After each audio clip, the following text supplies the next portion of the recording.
Hello, everyone. Andy Wolverton here at Journeys in Darkness and Light, and I've got some great titles for March 2025 for you. Can't wait to get started.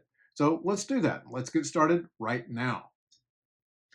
First, a quick look at our 4K releases for March. On March the 4th, we've got The Wages of Fear from 1953 on 4K and Blu-ray from Criterion. Now, most of you will know that this classic is about four men at the ends of their ropes volunteering for a suicide mission to drive trucks of nitroglycerin over treacherous mountains and bad roads to fight a massive oil fire. It's more thriller than noir, but The Wages of Fear has definite noir elements. Released in a 4K plus Blu-ray and separate Blu-ray releases, this comes from a new 4K digital restoration. Some of you, like me, probably have the older release from 2009. I'll put a link to the extras in the notes. On March 11th, also being released on a 4K plus Blu-ray package and separately on Blu-ray, Thief from 1981, also coming to us from Criterion. This Michael Mann heist classic stars James Caan and Tuesday Weld and was originally issued from Criterion with the same cover in 2014. Again, extras in the notes. And let's go to Criterion one more time on March the 25th for the 4K and Blu-ray trifecta. One of my favorite movies from the 70s, Night Moves from 1975, directed by Arthur Penn, available as a 4K and Blu-ray package and separately on Blu-ray. This neo-noir detective story starring Gene Hackman searching for an actress's missing daughter is uncompromising and unforgettable. As we all know, Hackman recently passed away at the age of 95 after a stellar career. I wrote a brief tribute to Hackman on my Substack newsletter, and I'm working on an essay dedicated to Night Moves. Look for that soon on my Substack. So let's take a look now at some interesting Blu-ray only releases. On March the 4th, Kino Lorber refuses to stop their Dark Side of Cinema series with their 24th volume. Man, Film Noir, The Dark Side of Cinema 14 from 1950 to 1957 comes to us, of course, from Kino Lorber. All restorations are 4K restorations from Paramount with new audio commentaries. First up, Union Station from 1950, directed by Rudolph Maté.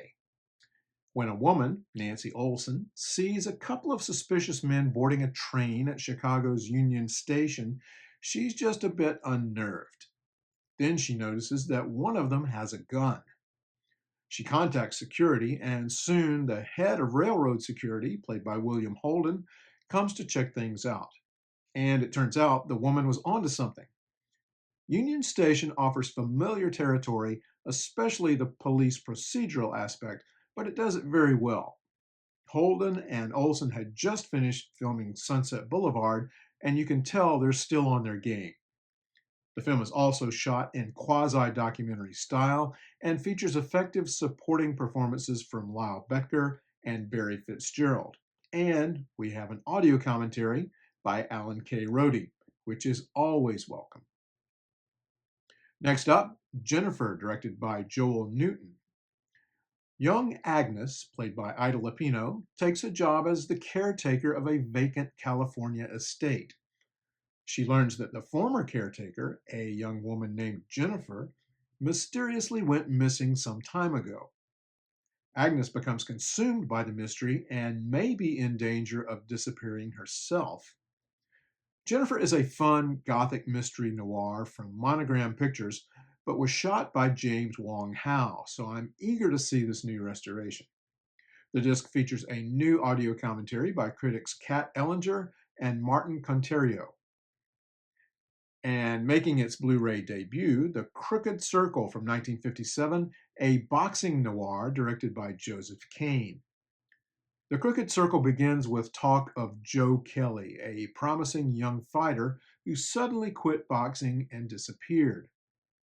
When a sports editor named Ken Cooper, played by Steve Brody, begins to investigate, he finds Kelly, played by Don Kelly, and discovers he has a younger brother named Tommy, played by John Smith, who wants to be a fighter. The older Kelly is against it, and we soon learn why. Made at Republic Pictures near the end of its existence, The Crooked Circle is more drama than noir, but it's worth a look.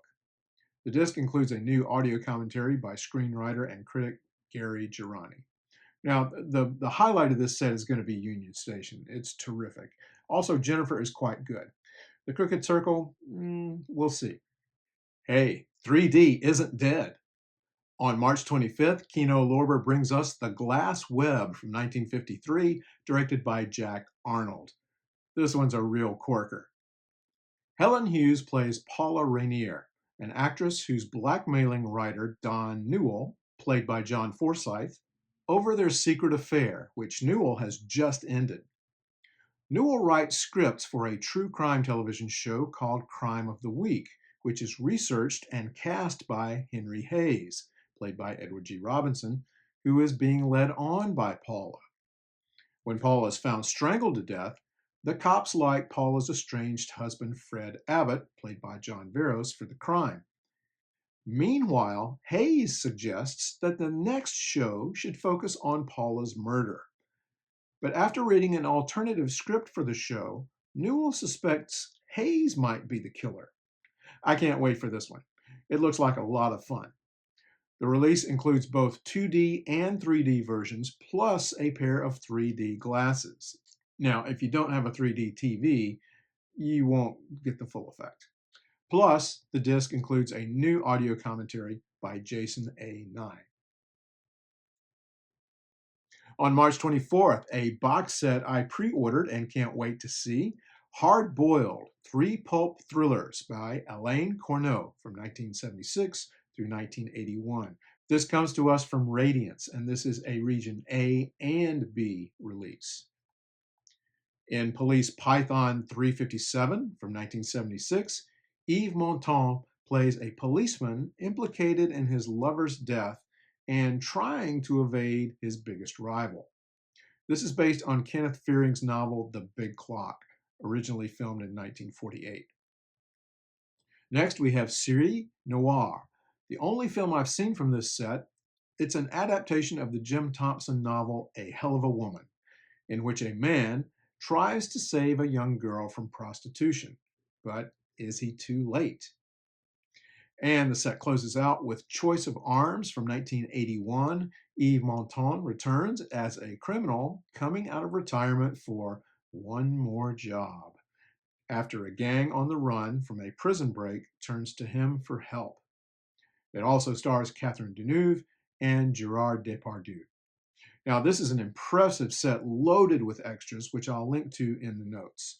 This is a limited edition of 2,500 copies. Speaking of French noir, here's one more. Hijack Highway, also known as Gas Oil, from 1955 from Kino Lorber. After a night with his young lover Alice, played by Jean Moreau, a truck driver named Jean Chappé, played by Jean Gabin, takes to Paris in his rig, only to discover that he's accidentally run over and killed a man. Or has he? This release is struck from a new 4K restoration with a new audio commentary by film critic and author Simon Abrams. Closing out the month on March the 31st, Mabuza Lives, films from 1960 to 1964, a 4-disc Region A and B set from Eureka. Many of you know that Fritz Lang created 2 masterworks in the Mabuza universe, Dr. Mabuza the Gambler and The Testament of Dr. Mabuza. Those films aren't included in this set, but Lang's last Mabuza film, The Thousand Eyes of Dr. Mabuza from 1960, is included, plus 5 films from other directors continuing the story in their own ways, with The Return of Dr. Mabuza, The Invisible Dr. Mabuza, The Testament of Dr. Mabuza from 1962, Scotland Yard Hunts Dr. Mabuza, and The Death Ray of Dr. Mabuza. Now, I haven't seen any of these films, but from what I understand, they're not of the same caliber as the first two films from Fritz Lang, but they are still entertaining, very much in touch with the early 60s vibe of James Bond type of action thriller plus Cold War elements as well. So in these films, the master criminal Mabuza is always elusive, a master of disguise and misdirection, and creates all kind of havoc. If you want to label these films, probably the best term is crime thrillers. The set looks like a lot of fun. I'll post more in the notes as well as information on extras. And that's going to do it for March. And if you like these videos, you may also like my writing. So I hope you'll check out my Substack newsletter, also called Journeys in Darkness and Light, where I'm currently writing about all kinds of things, including, as I mentioned before, my special on the neo-noir night moves. I also like to thank my newest subscribers to my Substack newsletter: Celia, Richard L., Mary W., Matt H., Edward, Paul D., Brett P., Mark F., Jordan S., and Donald M. Thank you all. So if you'd like to support my YouTube channel and my coffee habit, here's how you can do that. Thanks for watching, everyone. Take care, stay safe, and watch some great film noir.